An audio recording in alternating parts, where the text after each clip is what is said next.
let's play a bit of Godforge and let's see what kind of heroes I've received by just playing a few hours. I mean, I didn't go full out because I have other obligations, but this is a really intriguing, really good game, and there is a lot of potential in Godforge. So I have set an epic hero, looking amazing.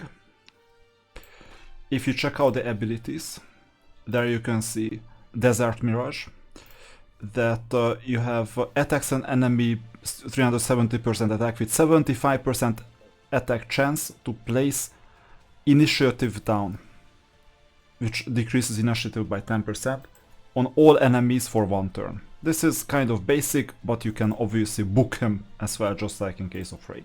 Second one, Jealous Retribution. So attack an enemy with 50% chance to steal a random buff.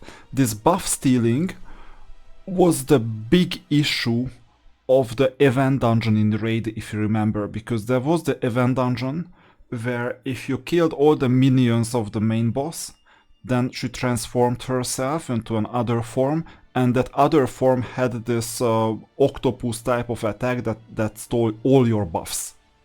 Buff stealing is a thing here as well. Decrease this ability cooldown 1 turn if a buff is not stolen. So if you are not stolen, then you have less cooldown. Let's see the third one. Attacks all enemies, because the third one is oftentimes an AoE attack, with a 50% chance to place Despair for 1 turn and 75% chance to place Accuracy down 2 for 2 turns. It's always like you have a 1 and a 2, and then you can see the details what this means. So Despair, it's like the hero cannot receive positive buffs or effects while under Despair. The duration is reduced by 1 turn after each attempt to place an effect. We'll skip the next turn if Despair is active on the hero. So it's kind of a negative effect. Accuracy down is kind of easy, decreases accuracy by 20%. Now 20%, what does 20% mean? You have additive scaling and you have multiplicative scaling.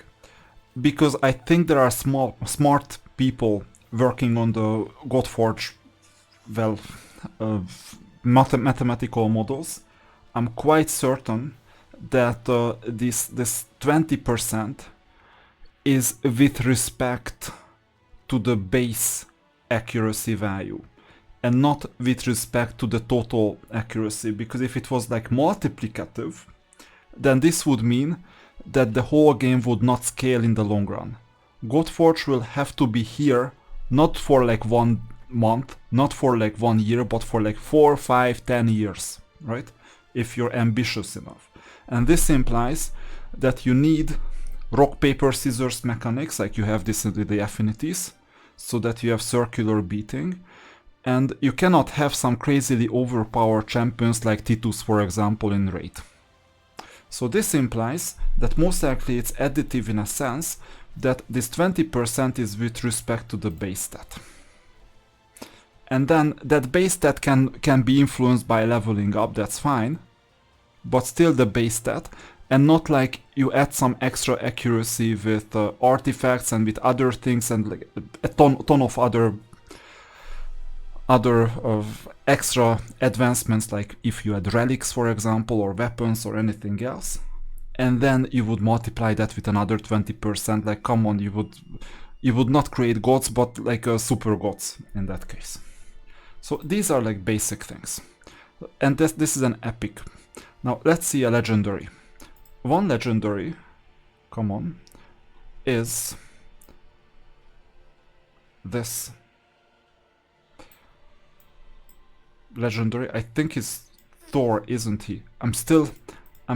You see, for example, one mistake is that I'm already a bit confused, but I'm not seeing the name. The name is not written anywhere. And oh no, not Thor, sorry, Odin. So he's Odin. I'm a bit dumb in this case. So he's like, I could have seen this from the settings. So he's like the one that the Nordic culture, so Vikings, for example, back in the days, were basically treating as the main god. So Odin. Now let's see the abilities of Odin. Laying claim. Attack one enemy with 35% chance to place charm on the target for 2 turns. Charm with a flower, so this is quite easy to recognize, takes the next attack for the enemy that plays this debuff, duration reduced when triggered. What does this mean? I have no idea, because I'm kind of new to the game. But we will learn all these buffs and debuffs, and we'll be able to reason with them quite easily. Hunting Party. Attacks all enemies, 140% attack 3 times. All enemies 3 times. This is super powerful already. Each hit has a 25% chance to place Confuse on the target for 1 turn. What is Confuse? Unit attacks a random ally with its basic ability on its turn, doing 75% reduced damage. So this is like, they cannot use other ones. It's like Fear or True Fear on some level. They are confused, and therefore their attack damage is less, and they can only have the basic attack, which is not an AoE most of the time. Unless when it is, because it looks like that for Odin the basic attack is already affecting all enemies. So if the enemy is under a disable, which you would need to see what it is, place Corrupt on the target for 2 turns. So this is another extra combination. You know, for example, in Magic the Gathering we had all these combinations. It's like a combo. And Corrupt, the unit that plays this debuff steals any buffs received. Duration reduced when triggered.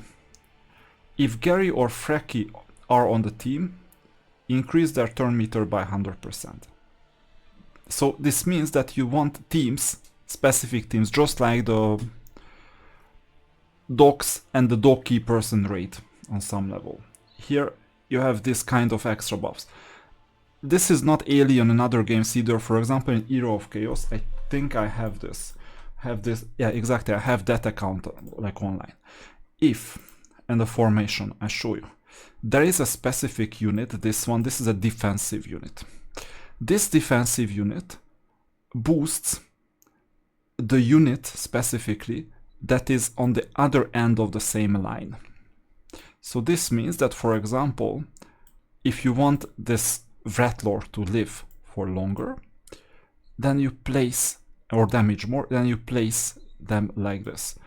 It's very much like common knowledge. So just the amount of combinations. You need to read all this, and you need to understand your team, and you need to know how you form teams. So reading is required. Let's see the Raven, the third one. Ragnarok. Attack all enemies and decrease their divinity by 30%. If an enemy's divinity is fully depleted, by this attack has a 25% chance to execute them. Cannot defeat bosses in this way. Execute them, meaning they are finished, they are dead. Gain 30 divinity when an ally or enemy increases or decreases turn meter. Extra combinations. And then there are some passive skills, obviously.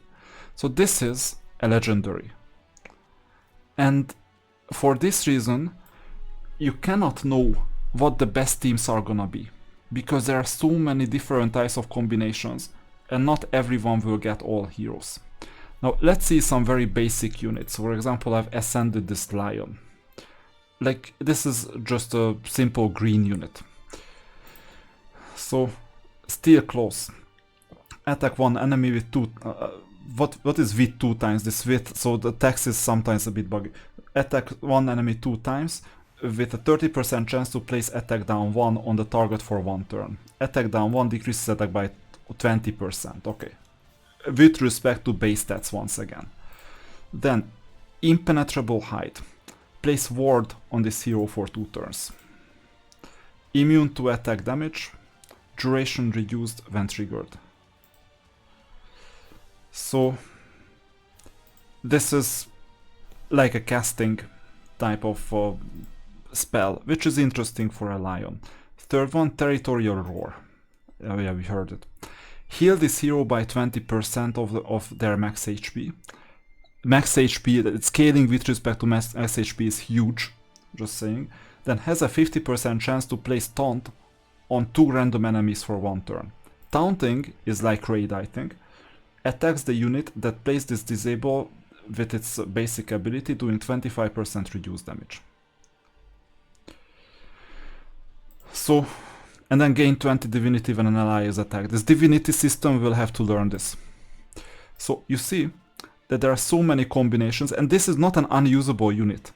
Even though this is not even a rare, this is just an uncommon, like a green uncommon, the lion. Even then, you have so many combinations, so many things to do. And then I have all these champions, like many of them are just food champions, like even the basic ones. So obviously learning, experimenting, reading is gonna be essential to understand what kind of teams you need to form and why. Now the red, green, blue mechanic plus the obviously the purple, the void type of mechanic, which is here it's called eternal, is there just like in Raid. But building teams goes way beyond just matching the affinities that you're up against teams that have like different affinities. So this is a super interesting mechanic, and I cannot wait to learn a lot more and be able to play continuously in the real one. When you have like a closed alpha, other than bug fixing, like testing and just trying out the main mechanics, I don't tend to push for the very first time. Maybe I won't even push for the second time.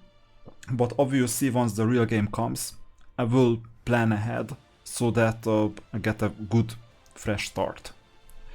So every single time an alpha comes around, it's there for about 10 days. And you need to try out quite a lot of things. So these were a couple of champions. I will do some more reviews where they are useful, what they are used for. And then we will see how far we can climb with the caverns. Once again, just expect a few hours of gameplay. I would rather do a lot of analysis instead of just going full out and farming all day.